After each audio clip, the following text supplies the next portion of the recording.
మౌనిగా ఎటులుండేదా సాక్షిగా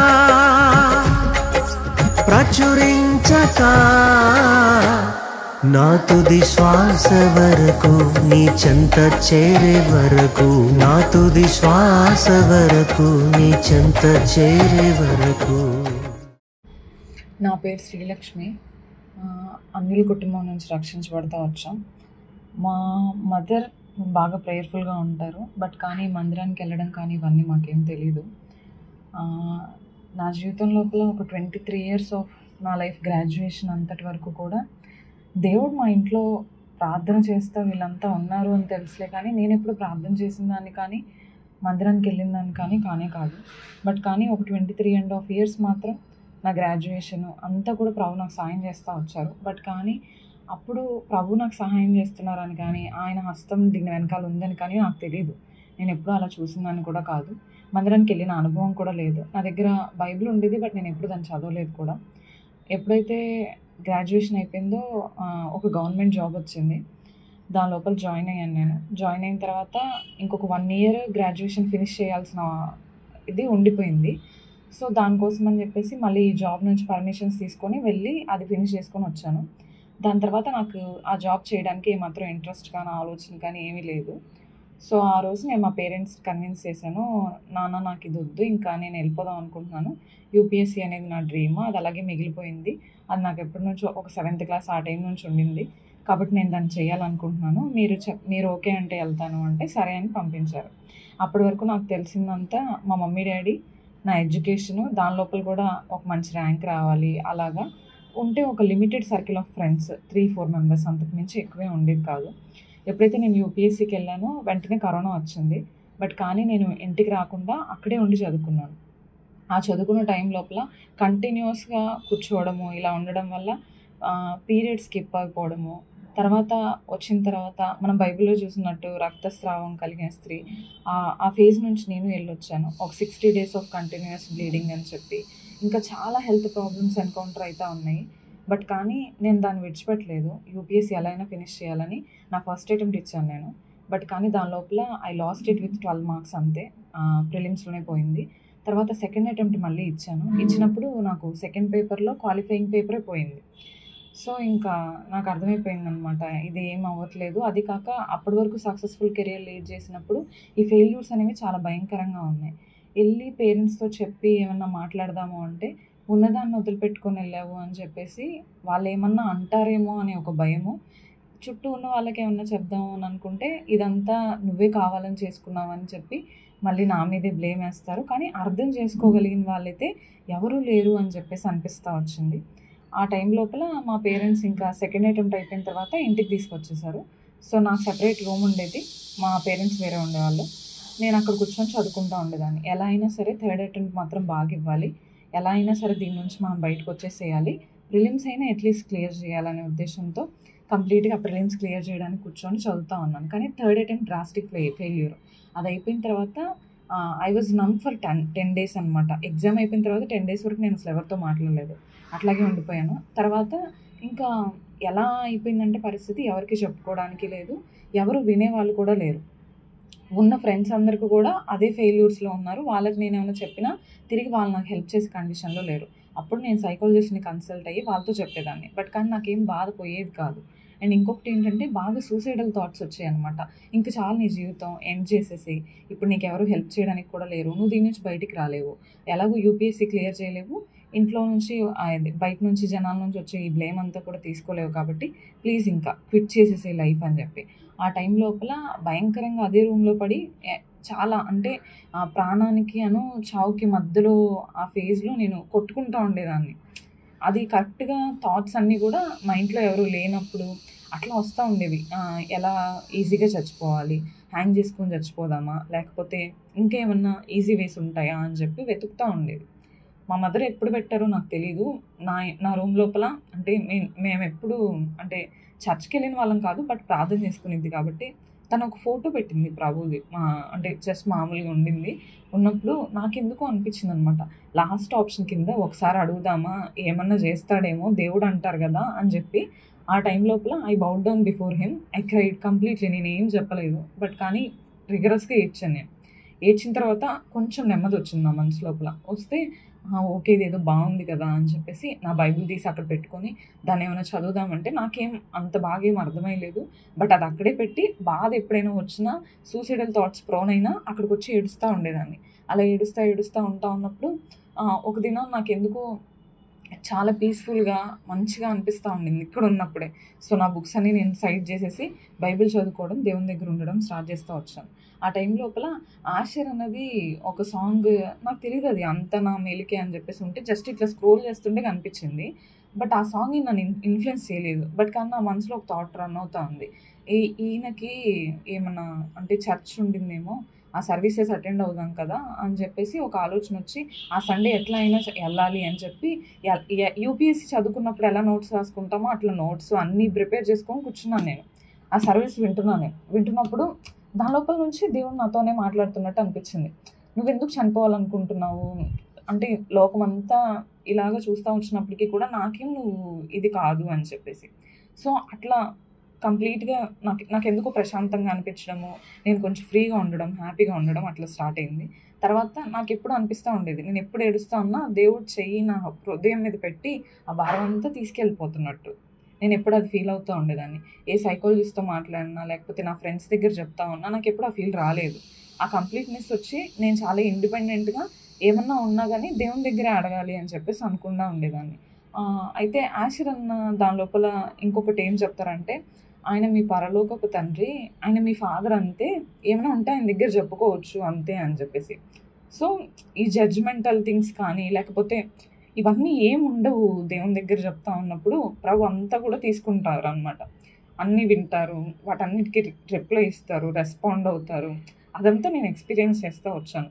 నాకు ఒకవేళ మనీ కావాలన్నా, ఏదన్నా మంచి ఫుడ్ తినాలని నేను ఆశపడ్డా, ప్రతిదానికి కూడా నేను ఆయన దగ్గర అడగడం నేర్చుకున్నాను. And he is so close to my heart. అంటే దేవునితో ఒక బంధం ఏర్పరచబడతది అని చెప్తారు గదా!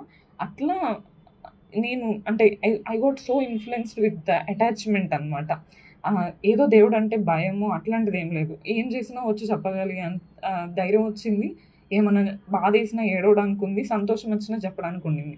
ఒక రిలేషన్‌షిప్ అనేది అంత ఎటర్నల్‌గా ఫార్మ్ అయితా వచ్చినప్పుడు, నాన్ జడ్జ్‌మెంటల్ అయినప్పుడు, ఈ సూసైడల్ ప్రోన్ గానీ, లోకం ఏమనుకుంటుందని కానీ, నేనేమైపోతానని కానీ, నా కెరియర్ ఎంత అన్‌ప్రెడిక్టబుల్ అని కానీ నాకనిపించలేదు. తర్వాత నాకొచ్చిన రివలేషన్ ఏంటంటే, నువ్వు కలిగి ఉన్న తండ్రి ఎంత ఘనమైన వాడు, ఎంత పెద్ద ఆయన అని చెప్పేసి ఈ క్రియేటెడ్ హోల్ యూనివర్స్. మళ్ళీ అన్న ఒక మాట చెప్తారు. ఆయన మ్యానుఫ్యాక్చరల్ యూనిట్‌లో డస్ట్‌బిన్ లేదు.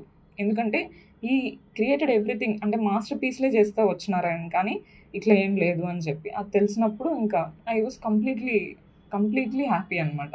అది కాక ఇట్ బిల్డ్ చాలా రిలేషన్‌షిప్ ఆయనతోటి ట్రావెల్ చేయాలనే ఒక ఆశ ఇదంతా పెరగడం వల్ల పేరెంట్స్ నుంచి, ఫ్రెండ్స్ నుంచి అన్ని సర్కిల్స్ క్లోజ్ అయిపోయినాయి మొత్తం కంప్లీట్‌గా. హీ అండ్ మీ మేమిద్దరం మాత్రమే ట్రావెల్ చేస్తా ఉన్నాం. I used to call him నాన్న. అదే బాండ్ తోటి కంటిన్యూ అయిపోతూ వచ్చింది. అన్న ఒక సాంగ్ రాస్తా వచ్చారు. తల్లిల ఆదరణ ఎల్‌షడాయ్ రొమ్మున అని చెప్పేసి. అది నా కోసమే ప్రభు పంపించినారు. నేను అలాగే ఫీల్ అవుతాను ఇప్పటి వరకు కూడా. Every line resembles my situation and my life. అది నాకు చాలా హ్యాపీ అనిపిస్తది. లాస్ట్ టైం అక్టోబర్‌లో వచ్చినప్పుడు నేను అన్నని మీట్ అయినప్పుడు ఈ సాక్ష్యం చెప్తా వచ్చాను. అన్న చెప్పారు, "వై డోంట్ యూ టెస్టిఫై" అంటే నాకప్పుడు ధైర్యం సరిపోలేదు. నేను చాలా భయాలు వాటన్నిటితో ఉంటా వచ్చాను. ఈ ఇప్పుడు ఉంటా ఉన్న వీక్ లోపల, లాస్ట్ వీక్‌లో, ఈ మంత్‌లో వస్తా ఉన్నప్పుడు అన్న చెప్తా ఉన్నప్పుడు టెస్టిఫై చేయాలి కదా అన్నప్పుడు నాకు అనిపించిందనమాట.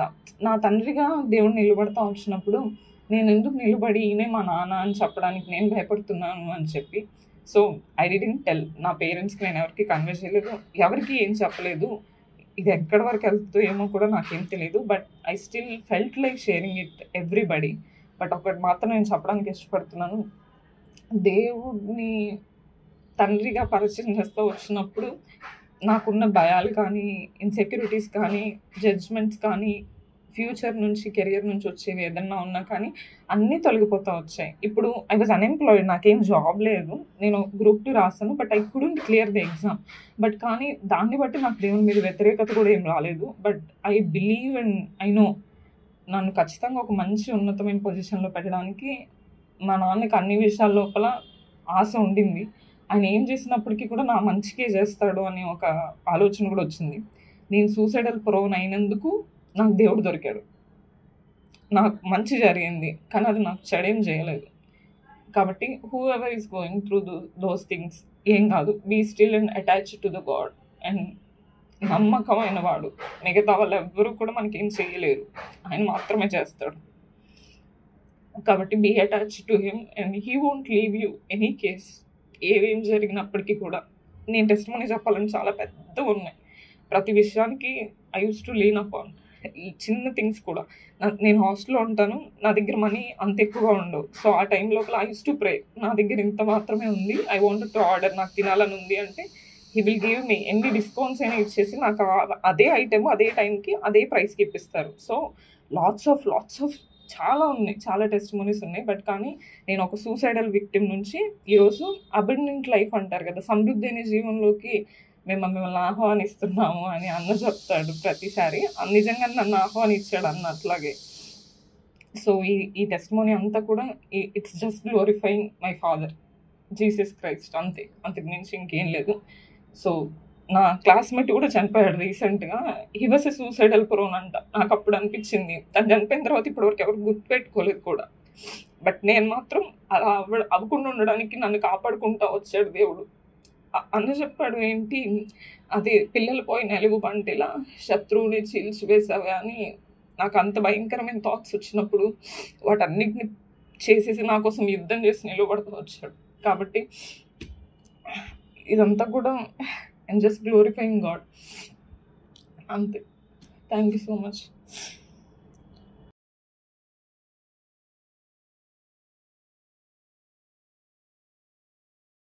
అందరికీ ప్రైజ్ లార్డ్ అండి. నా పేరు అలేఖ్య. నేను నా చిన్న సాక్ష్యాన్ని షేర్ చేసుకుందాం అనుకుంటున్నాను. లైఫ్ టెంపుల్కి వచ్చినప్పటి నుంచి నా పర్సనల్ లైఫ్ అండ్ స్పిరిచువల్ లైఫ్లో నేను చాలా ఎదిగాను. దేవుని దయ వల్ల మేము హైదరాబాద్ వచ్చిన కొత్తలో దేవుని ద్వారా ఈ చర్చ్కి నేను నడిపింపబడ్డానండి. వచ్చిన రోజు ఫస్ట్ మెసేజ్ వచ్చేసి యాకోబు గారిని పెనుయేలులో దేవుడు ఎలా దీవించారు, ఆయన ఒక నిబంధన చేసుకున్నప్పుడు దేవుడు ఎలా దీవించారు అనేది వాక్యం చెప్పారనమాట. అప్పుడు మేము కొత్తగా వచ్చాము హైదరాబాద్కి అండ్ ఏమీ తెలియదు, లైక్ ఎలా స్టార్ట్ చేయాలి, ఎక్కడి నుంచి మొదలు పెట్టాలని. అప్పుడు నేను కూడా దేవుడితో అనుకున్నాను, ప్రభువా మీరు మాకు తోడుండండి, మమ్మల్ని నడిపించండి అని నేను ప్రార్థన చేసుకున్నప్పుడు దేవుడు అద్భుత రీతిగా బిజినెస్ని ఎంతగానో దీవించారు. లైక్ షాప్ ఓపెనింగ్కి ముందలే మేము సేల్స్ చేయడం అనేది నేను ఓన్లీ ఈ బ్రాంచ్లోనే చూశాను అనమాట. సో దాని నిమిత్తం దేవునికి మేము ఎంతో రుణపడి ఉన్నాము. అండ్ కమింగ్ పర్సనల్ విషయానికి వచ్చేసరికి లైఫ్ టెంపుల్ చాలా హెల్ప్ అయింది. లైక్ ఎవ్రీ సండే అషర్ అన్న మెసేజెస్ చెప్తున్నప్పుడు అది చాలా యూస్ఫుల్గా ఉంటుంది అన్నమాట పర్సనల్ డెవలప్మెంట్కి, లైక్ మెచ్యూర్డ్గా అవ్వడానికి, ఇంకా లైఫ్లో వచ్చే ఛాలెంజెస్ని ధైర్యంగా మనం ఎట్లా ఫేస్ చేయొచ్చని చాలా నేర్చుకున్నాను. అలానే దేవుని ఆరాధించేటప్పుడు మనం ప్రేమతో దేవుణ్ణి ఆరాధించడం ఎలా అనేది నేను లైఫ్ టెంపుల్ నుంచే నేర్చుకున్నాను. లైక్ అలా బోత్ నాకు స్పిరిచువల్ లైఫ్ అండ్ బిజినెస్ లైఫ్లో ఎంతో హెల్ప్ఫుల్గా ఉందన్నమాట. ఇక్కడ దేవుని ప్రెజెన్స్, లైక్ గాడ్స్ ప్రెజెన్స్ని నేను ఫీల్ అవ్వగలుగుతాను.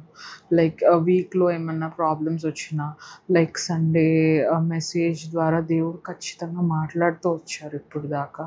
సో నేను అన్నిటి పరంగా చాలా రుణపడి ఉన్నాను. Thank you life temple and thank you Ashar అన్న. థ్యాంక్స్ అండి అందరికీ.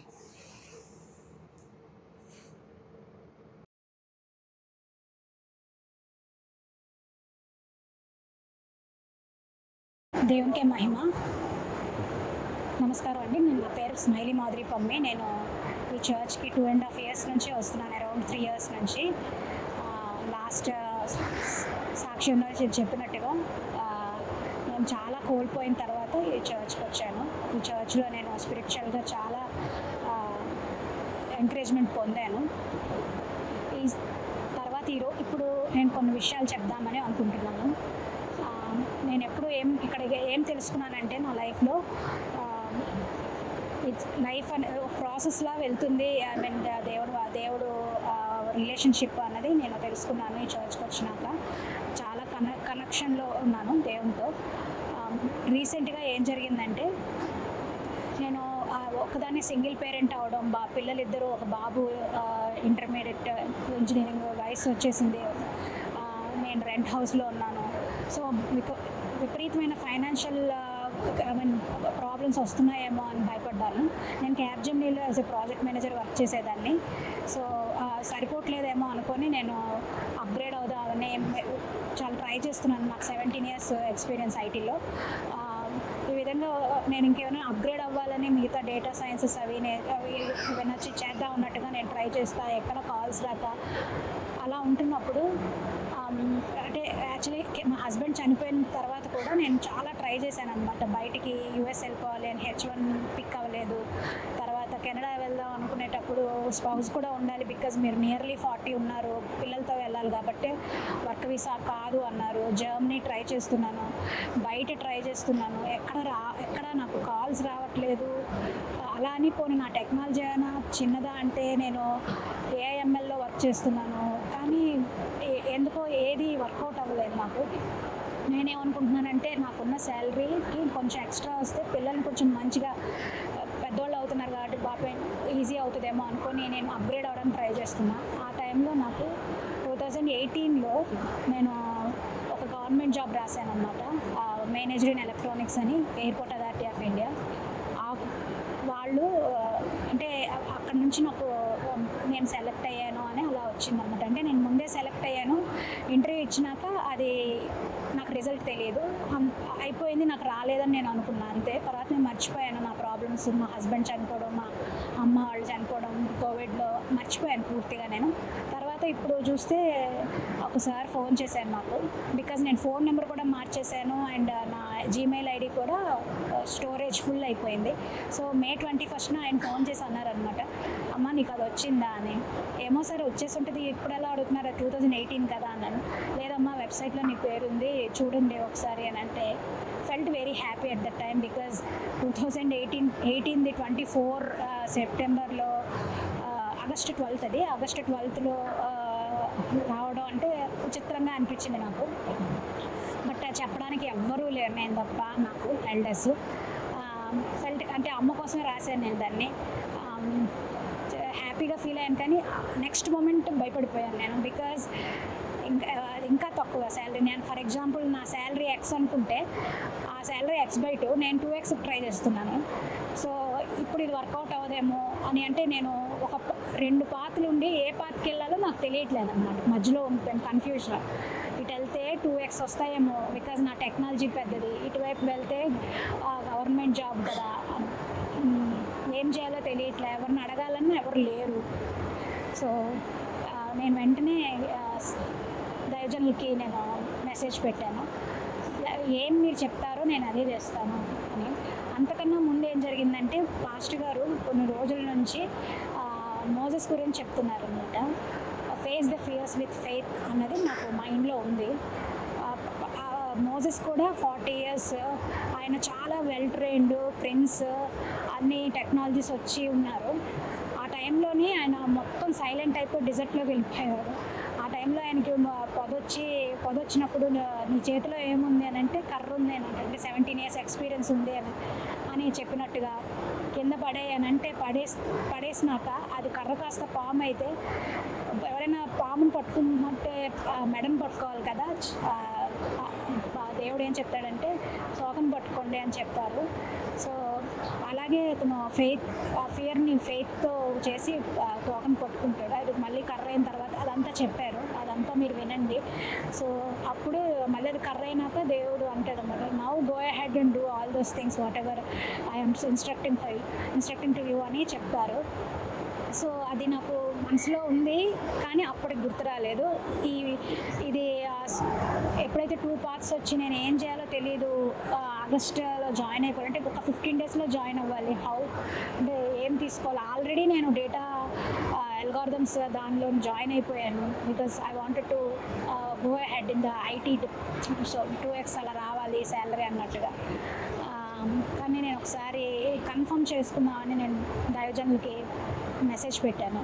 వెంటనే ఆయన నేను ప్రేయర్ చేసి చెప్తాను అని అటు నుంచి ఆన్సర్ నాకు చెప్పారు. సో నేను I'm waiting for it. So past ఇంకా 2 daysలో నేను చెప్పేసాను జాయినింగ్ అవుతానా లేదా అన్నది.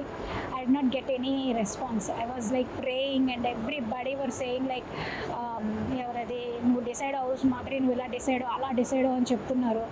But I'm like waiting for the God servant response, like is it confirmed or not type, because I know the problems like when I go that side, but I wanted to do like I wanted to face the fears with faith and మనసులో పెట్టుకొని ఒకసారి confirm చేసుకున్నాను అడుగుతున్నాను.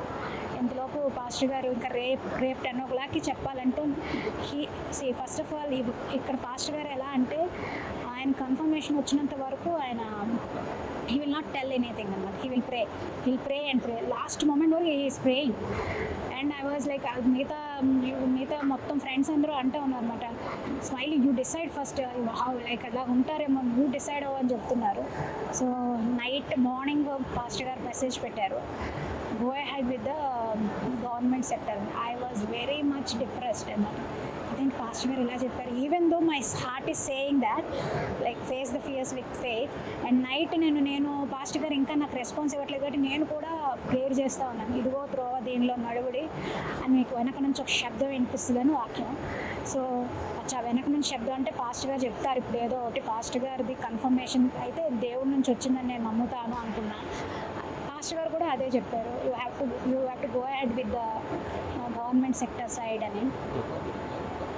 Okay decide అయితే అయిపోయా. వెళ్ళి 10 అంటే just ఒక 2-3 hours బిఫోర్ చెప్పారు, వెళ్ళి నేను ఇంకా పెట్టేశాను, పెట్టేసి ఐ విల్ జాయిన్ అని. సో నౌ ఐటీలో ఏంటంటే 3 months నోటీస్ పీరియడ్ ఇవ్వాలి మనం జాయిన్ అవ్వాలంటే. So impossible.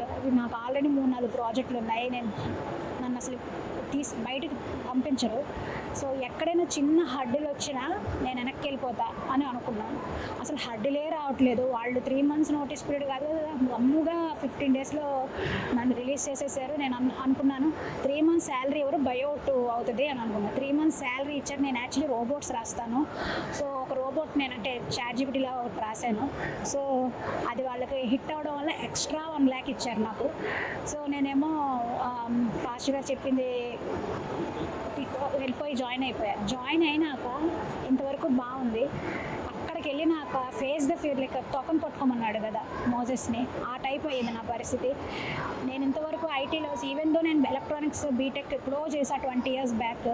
సో ఇప్పుడు ఐటీలోనే ఉన్నా కాబట్టి అక్కడ ఇప్పుడు ఎయిర్పోర్ట్లో నేను ఎలక్ట్రానిక్స్ మేనేజర్ని కాబట్టి పూర్తిగా 6 months రిగరస్ ట్రైనింగ్. అది ఆ ట్రైనింగ్లో ఎలా అంటే మీకు ఎవరైనా ఎలక్ట్రానిక్స్ వాళ్ళు ఉంటే తెలుస్తుంది, మాడ్యులేషన్ నుంచి స్పేస్ మాడ్యులేషన్ వరకు అంటే ఎవ్రీథింగ్. ఒక 4 సార్లు బీటెక్ చేసినట్టు అనిపించింది నాకైతే.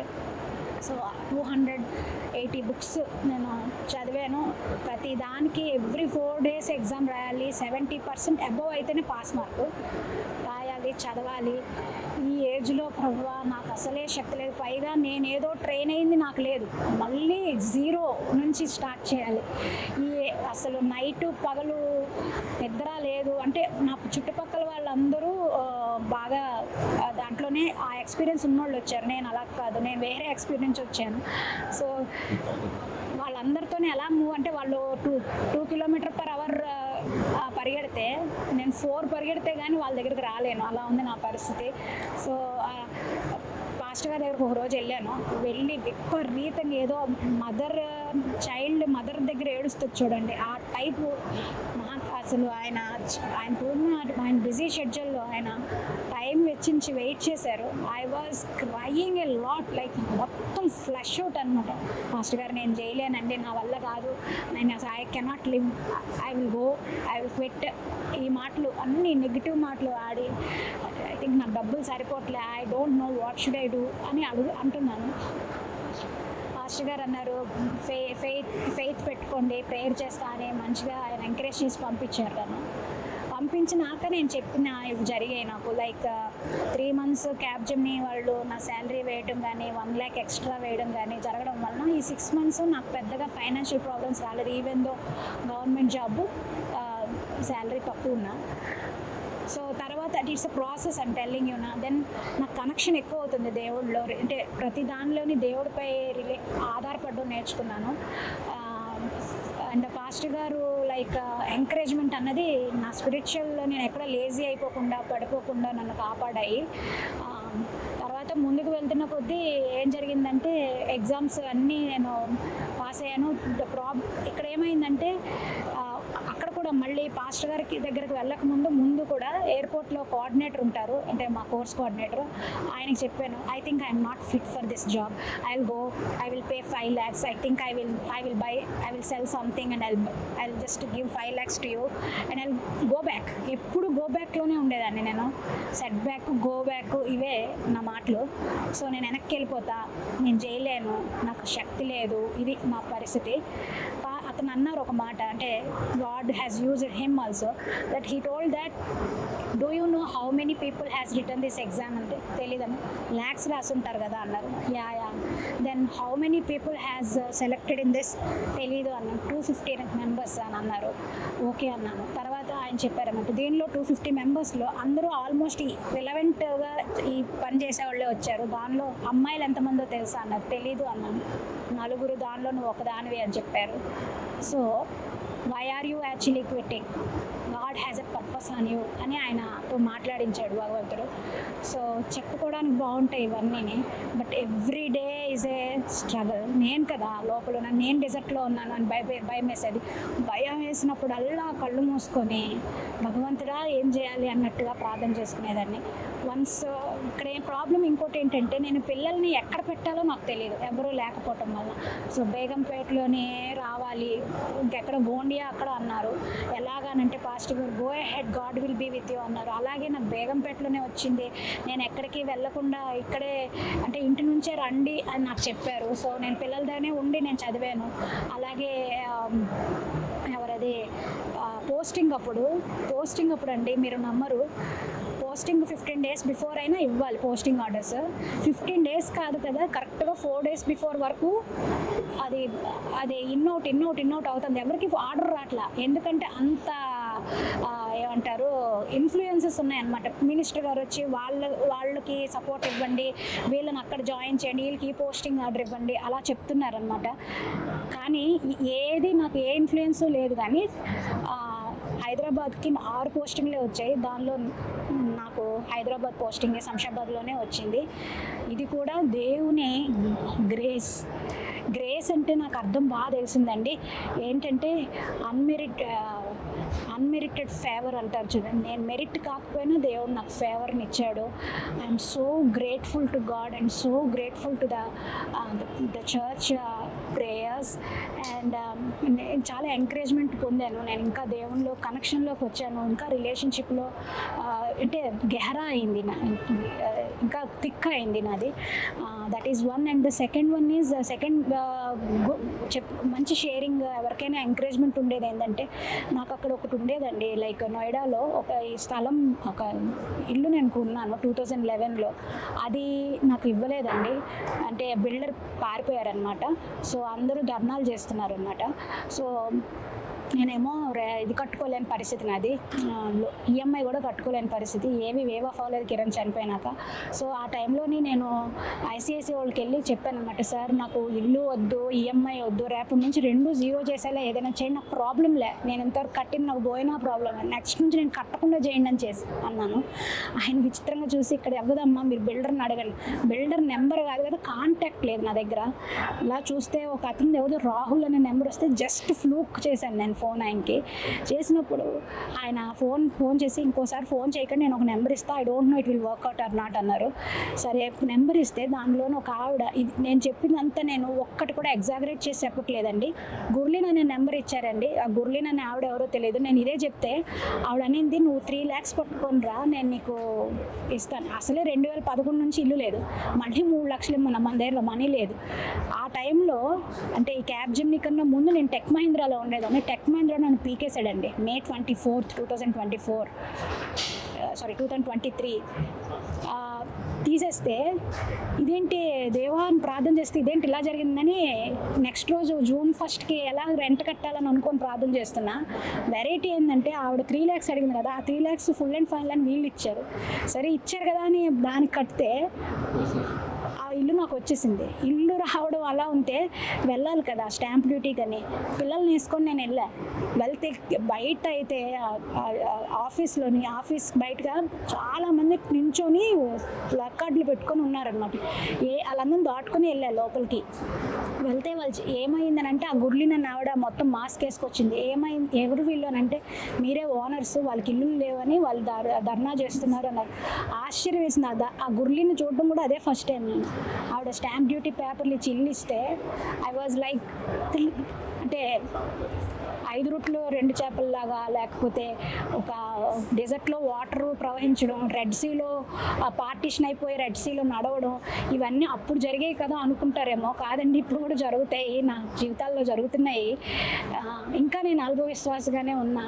దేవుడు his faithfulness is so eternal, so constant. He is giving me so much grace to me, and he has given this church to me so that వాళ్ళిద్దరూ ఈ చర్చ్ ప్రేయర్స్ కానీ పాస్టర్ గారి ప్రీచింగ్స్ కానీ నన్ను ఎత్తి పట్టుకుంటున్నాయి. ఎప్పుడు నేను ఇలా చేతులు ఇలా పెట్టినా వాళ్ళు ఇలా పట్టుకుంటున్నారు. So that I'm seeing him. Thank you. మౌనిగా ఎటులుండేదా సాక్షిగా ప్రచురించక, నా తుది శ్వాస వరకు నీ చెంత చేరే వరకు, నా తుది శ్వాస వరకు నీ చెంత చేరే వరకు.